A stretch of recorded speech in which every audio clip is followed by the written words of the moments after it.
वर्णमाला practice set भाग 2 में पुनः आप लोगों का स्वागत है। मित्रों नमस्कार। आइए हम लोग वर्णमाला प्रैक्टिस सेट दूसरा देखते हैं। अभी तक हम लोगों ने 69 क्वेश्चन तक पढ़ा था। अब 70 क्वेश्चन से ध्यान दीजिए, बहुत ही अच्छा टॉपिक है। रू का पहला क्वेश्चन है, रू का वर्ण विच्छेद किस क्रमांक में है? रू का वर्ण विच्छेद किस क्रमांक में है? तो ध्यान रखिए, रू का जो वर्ण विच्छेद है वो ए नंबर है। र और छोटा ऊ से रू बन गया, रू नहीं है। ध्यान रखिए, जब बड़ा ऊ लगेगा तो ए इस ढंग से बनेगा, लेकिन जब अगर ऐसे बने तो ये समझ लो छोटा ऊ लगा है। अगला क्वेश्चन, जब र किसी व्यंजन के पीछे आता है तो उसे वर्ण में कहाँ स्थान मिलता है? जब र किसी व्यंजन के पीछे आता है तो उसे वर्ण में कहाँ स्थान मिलता है? तो ध्यान रखिए, उसको नीचे स्थान मिलता है। कहाँ मिलता है? नीचे। बी नंबर सही हो जाएगा, नीचे स्थान मिलता है। अगला क्वेश्चन है, स्वर तंत्रियों में कंपन के आधार पर हिंदी वर्णमाला में व्यंजनों के कौन से दो वर्ग बनते हैं? स्वर तंत्रियों के कंपन के आधार पर हिंदी वर्णमाला में व्यंजनों के कौन से दो वर्ग बनते हैं? तो भैया ध्यान दीजिएगा, ये अघोष और सघोष बनते हैं। अघोष और सघोष। अगला क्वेश्चन है, व्यंजनों का सही क्रम है? तो स बिल्कुल गलत है। फिर स ध्यान रखिए, ये डी नंबर हमारा सही हो जाएगा। सबसे पहला तालव्य स, फिर मूर्धन्य से आता है और फिर सादा स, तो स अर्थात डी नंबर बिल्कुल सही हो जाएगा। अगला क्वेश्चन है, किस शब्द में अ स्वर नहीं है? किस शब्द में अ स्वर नहीं है? वैदिक अ बिल्कुल है। अगला है ऐक, ये भी अ है। पैतृक, ये भी अ है। स्नेह, बिल्कुल यही सही हो जाएगा, स्नेह। इसमें ए है केवल, जब और तीनों में अ है। ठीक। अगला क्वेश्चन है, किस शब्द में री स्वर नहीं है? कृपा, कृष्ण, दृष्टि, रिवाज। तो किस शब्द में री स्वर नहीं है? तो ध्यान रखिएगा, री स्वर जो है वह रिवाज में नहीं है, क्योंकि यह छोटी की मात्रा लगी है, न कि री की मात्रा लगी है। अगला क्वेश्चन है, प्यास शब्द का वर्ण विच्छेद क्या है? प्यास शब्द का वर्ण विच्छेद क्या है? ये ध्यान रखो कि जब भी हम कोई अक्षर लिखते हैं तो प,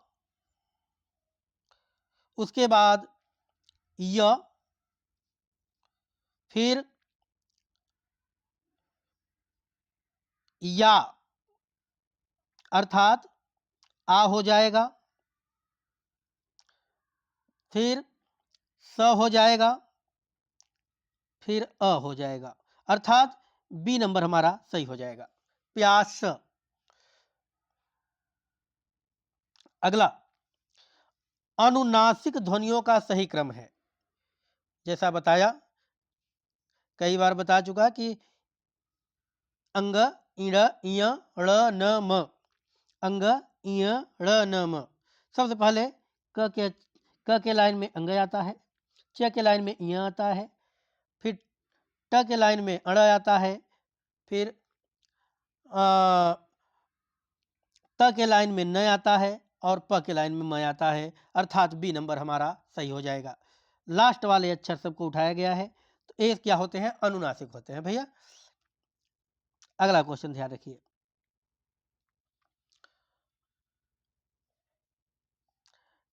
अनुनासिक ध्वनियों का सही क्रम है, वही क्वेश्चन पुनः रिवीजन किया गया है, रिपीट किया गया है। तो जैसा बताया गया, अंग इ ण म। निरानुनासिक संबंध होता है। निरानुनासिक बहुत अच्छा क्वेश्चन है। निरानुनासिक जो होता है वो केवल मुख से होता है। न मतलब नासिका, नासिका नाक के द्वारा नहीं, केवल मुख के द्वारा जो हो उसे निरानुनासिक कहते हैं। और जब मुख और नाक दोनों का मिक्स होता है तो उसे क्या कहते हैं? अनुनासिक कहते हैं।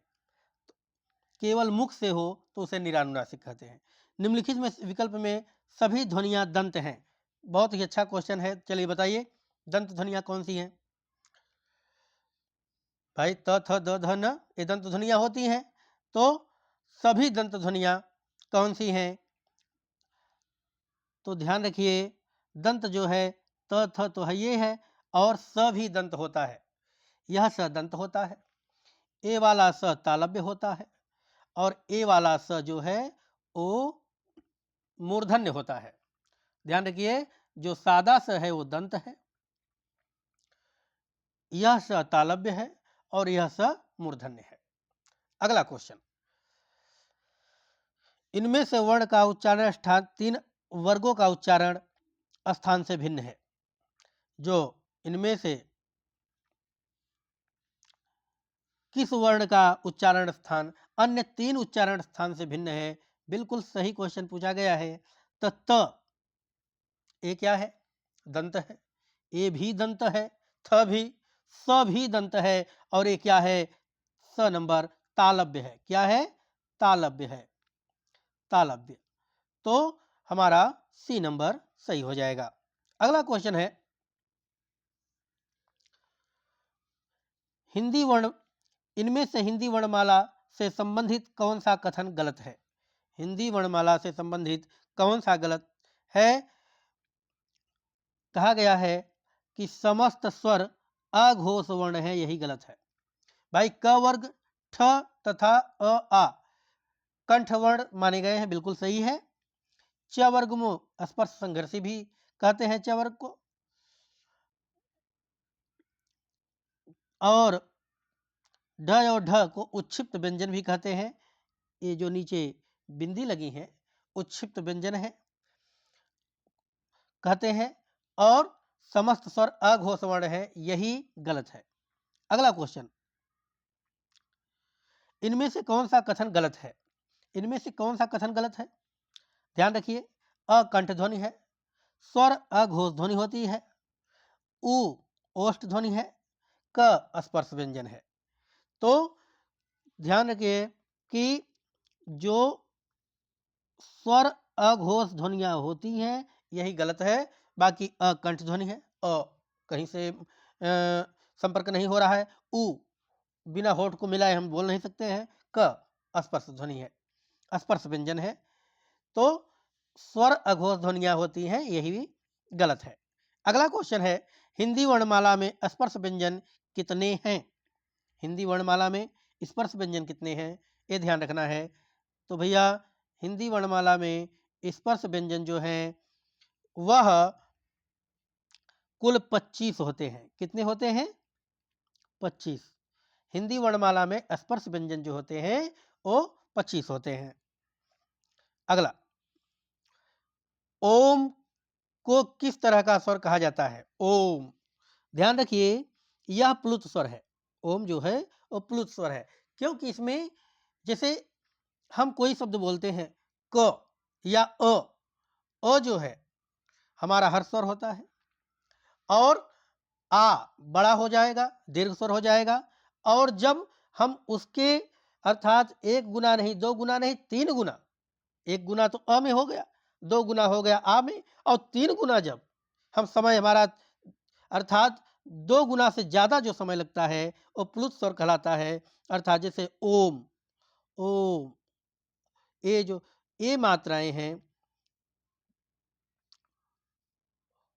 ओम, तो ये जो मात्रा है हमारी, ये पुल्ल स्वर कहलाती है, ध्यान रखिएगा। अगला क्वेश्चन है, भाषा की सबसे छोटी उच्चरित इकाई है। तो भाषा की सबसे छोटी उच्चरित इकाई क्या होती है? ध्वनि होती है। क्या होती है? ध्वनि। भाषा की सबसे छोटी उच्चरित इकाई ध्वनि। भाषा की सबसे छोटी लिखित इकाई क्या है? तो लिखित इकाई वर्ण होती है, ध्यान रखिएगा। उच्चारण करने वाली ध्वनि होती है और लिखने वाली वर्ण। अगला, जैसे ए क्या है? क। तो क हमारी ध्वनि है और जब हम इसमें अ लिख देंगे अर्थात जोड़ देंगे तो ये हमारा बन जाएगा क। तो ए क्या है हमारा? ए लिखित इकाई है और ये हमारी सबसे छोटी उच्चरित इकाई है। अगला क्वेश्चन है, किस व्यंजन के उच्चारण में जिह्वा तालु से नहीं टकराती है? किस व्यंजन के उच्चारण में जिह्वा तालु से नहीं टकराती है? तो ध्यान रखिए, वो कंठ वाला होगा कोई तो घ नंबर, अर्थात सी नंबर सही हो जाएगा। घ, क ख ग घ। घ हमारा जिह्वा तालु से नहीं टकराती है। बाकी यह भी, च भी, यह भी और स में भी जिह्वा तालु से टकरा जाती है। अगला क्वेश्चन, किस क्रमांक के में अंतस्थ वर्ण नहीं है? अंतस्थ वर्ण नहीं है। अंतस्थ वर्ण होते क्या है? तो प जो है ये अंतस्थ वर्ण नहीं है। य, व, र ये तीनों अंतस्थ वर्ण है। य व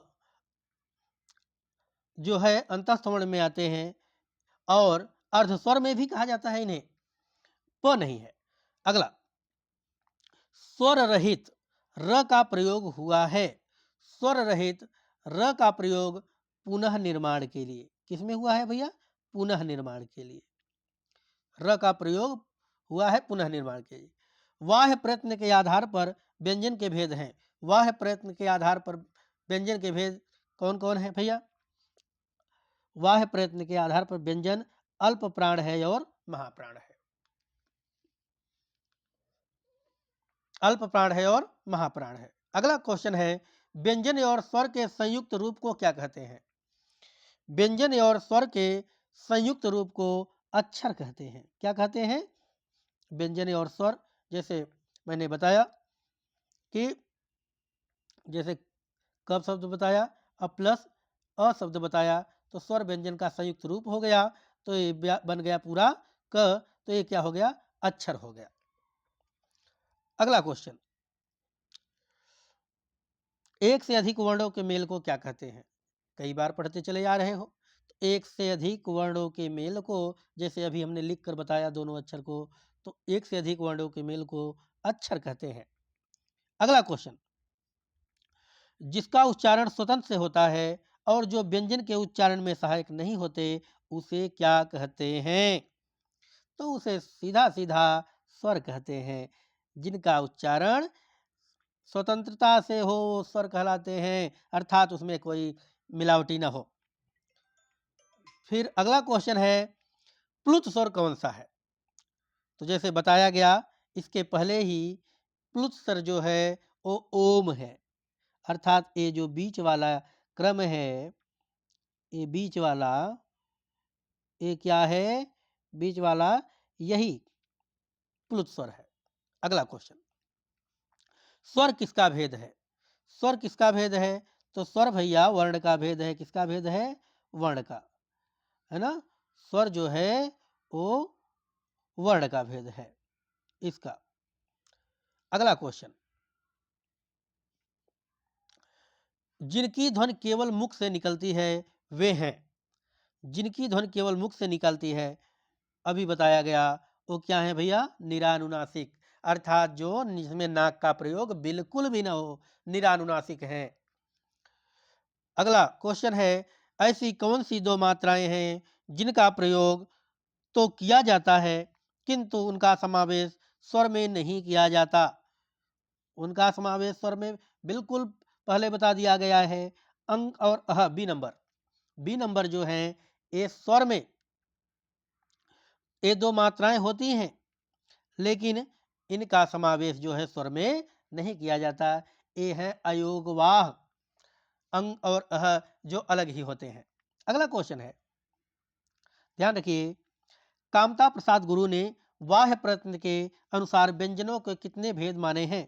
ब्राह्य कामता प्रसाद गुरु ने वाह्य प्रयत्न के अनुसार व्यंजनों के कितने भेद माने हैं?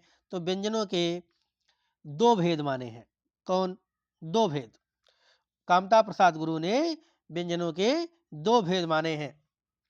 अगला क्वेश्चन, र और म का रूप है, तो र और म का रूप कौन सा हो जाएगा?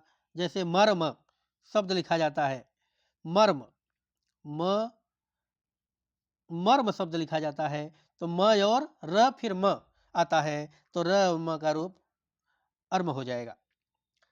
अगला क्वेश्चन, इसमें से कौन सी देवनागरी लिपि की वर्ण ध्वनि नहीं है? तो देवनागरी लिपि की वर्ण ध्वनि नहीं है तो ग्रीवा लिपि, ग्रीवा अर्थात ए नंबर सही हो जाएगा, क्योंकि गर्दन से कुछ नहीं बोला जाता यार। ग्रीवा गर्दन से कुछ नहीं बोला जाता, कंठ से बोला जाता है, दंतोष्ठ बोला जाता है, मूर्धा बोला जाता है, ताल बोला जाता है। ग्रीवा गर्दन से कौन बोलता है?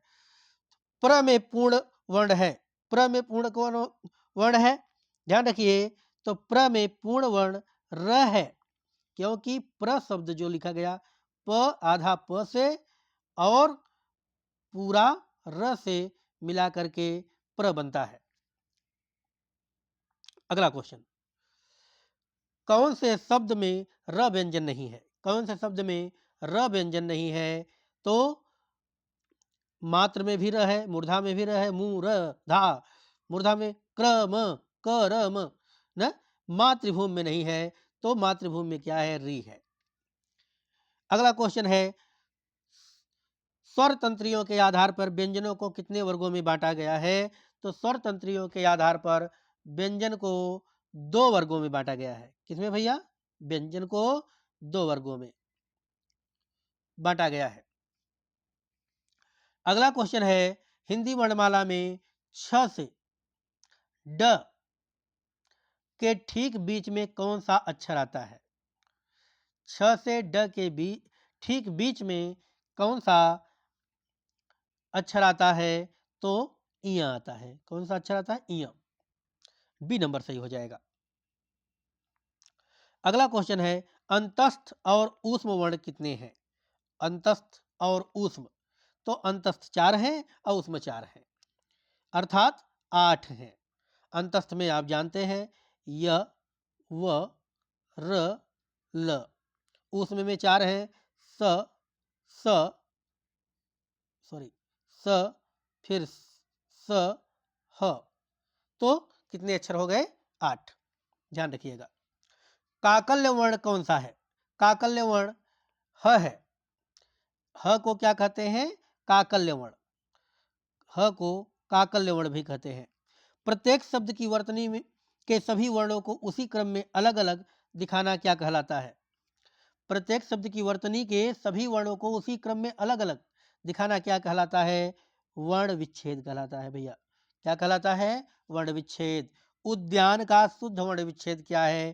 तो सब दिमाग में है, उ आधा द य आ न अ, उद्यान शब्द लिखा जाता है, उद्यान। अब उद्यान में क्या हो गया भैया? ऊ को एक अक्षर, दो ही अक्षर, 3 4 5 और लास्ट में अ छुपा हुआ है 6, तो उद्यान का अर्थात सी नंबर सही हो जाएगा।